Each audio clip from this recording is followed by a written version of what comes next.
Praise the Lord. கர்த்தரும் இரட்சகருமாகிய இயேசு கிறிஸ்துவின் இனிய நாமத்தினாலே உங்களுக்கு என் அன்பின் வாழ்த்துக்கள். இந்த புதிய நாளை காண செய்த தேவனுக்கு ஸ்தோத்திரம் உண்டாவதாக. கர்த்தர் உங்களை ஆசீர்வதிப்பாராக.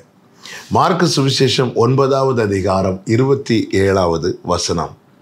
இயேசு அவன் கையை பிடித்து அவனை தூக்கினார், உடனே அவன் எழுந்திருந்தான். கர்த்தருடைய பரிசுத்த நாமத்திற்கு மகிமை உண்டாவதாக. ஒரு தகப்பன் தன் மகன் பிசாசினால் அலைக்கழிக்கப்பட்ட வேதனை மாறும்படி அவனை அழைத்து கொண்டு வருகிறான். இப்பொழுது இயேசு அந்த தகப்பனை பார்த்து ஒரு காரியத்தை கேட்கிறார். அதனுடைய 21வது வசனத்தில் அவர் அவனுடைய தகப்பனை நோக்கி, இது இவனுக்கு உண்டாகி எவ்வளவு காலமாயிற்று என்று கேட்டார். அதற்கு அந்த தகப்பன் சொல்லுகிறான், சிறுவயது முதற்கொண்டே உண்டாயிருக்கிறது. சின்ன வயசுலேருந்து இந்த பிரச்சனை இருக்கு. இப்பொழுது இவன் வாலிபன், வளர்ந்திருக்கிறான். அவன் நெடுநாள் பிரச்சனை இயேசுவுக்கு முன்பாய் கொண்டு வரப்படுகிறது. பிரியமான கர்த்தருடைய பிள்ளைகளே, என் ஆண்டவர் கிரியை செய்ய ஆரம்பித்தால், பிரச்சனை எவ்வளவு பெரிதா இருந்தாலும், பிரச்சனை எவ்வளவு நெடுநாள் உள்ளதா இருந்தாலும் அது ஒரு மேட்டரே கிடையாது.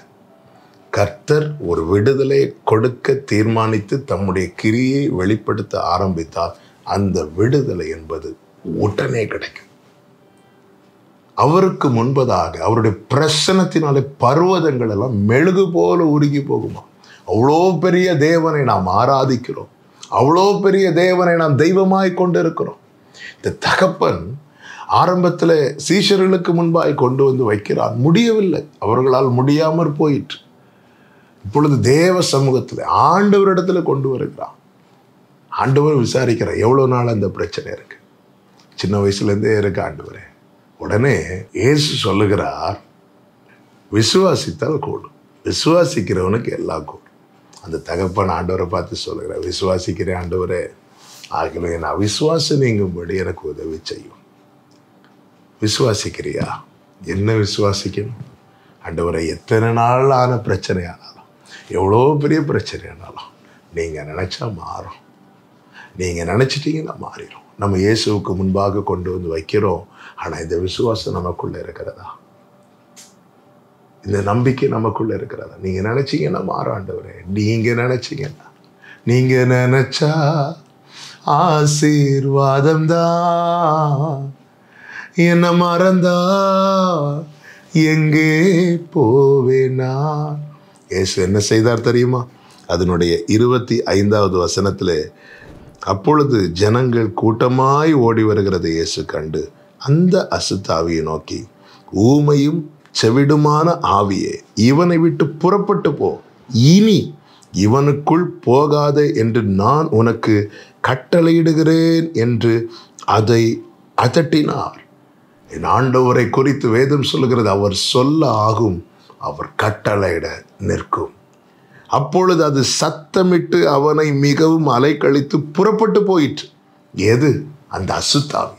சிறு வயது முதல் அவனுடைய வாழ்க்கையை சீரழித்து, அவனுடைய வாழ்க்கையை வாழ விடாதபடிக்கு அலைக்கழித்து வேதனைப்படுத்தின அந்த அசுத்தாவி அவருடைய ஒரு கட்டளை நிமித்தம் புறப்பட்டு போயிற்று. அப்பொழுது அவன் செத்து போனான் என்று அநேகர் சொல்லத்தக்கதாக செத்தவனை போல கிடந்தான். இயேசு அவன் கையை பிடித்து தூக்கினார், உடனே அவன் எழுந்திருந்தான். பிரியமான கர்த்தருடைய பிள்ளைகளை, இப்படிப்பட்ட மகத்தான கிரியைகளை அவர் இன்றும் செய்கிறார். காரணம், அவர் உயிரோடு இருக்கிறார். அவருக்கு முன்பாய் கொண்டு வாருங்கள், அவரிடத்திலே சொல்லுங்கள், அவங்க விசுவாசத்தை அவருக்கு தெரியப்படுத்துங்க.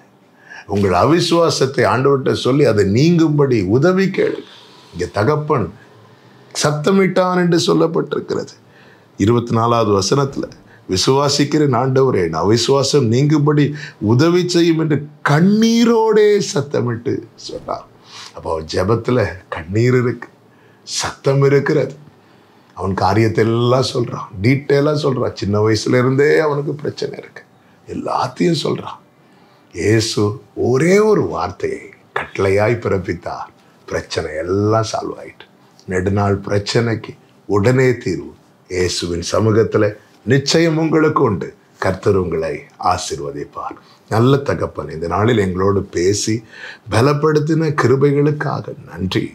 ஆண்டவரே, எங்கள் அவிசுவாசம் நீங்கும்படி எங்களுக்கு உதவி செய்யும். நெடுநாளாய் பல பிரச்சனைகள் போராட்டங்களிலே பாதிக்கப்பட்டு இதை கேட்டுக்கொண்டிருக்கிறவர்களுக்காக ஜெபிக்கிறேன். ஆண்டவரே, நீர் ஒரு வார்த்தை சொல்லுங்கப்பா, வாழ்க்கை செழிப்பாய் மாற ஆண்டவரே, பிரச்சனைக்கு முற்றுப்புள்ளி உண்டாகும் ஆண்டவர். இதை நீர் செய்ய வல்லவர். நீர் உயிரோடு இருக்கிறீர். அப்படியே செய்ய போகிறதற்காய் நன்றி. இயேசு கிறிஸ்துவின் நாமத்தில் பிதாவே, ஆமென்.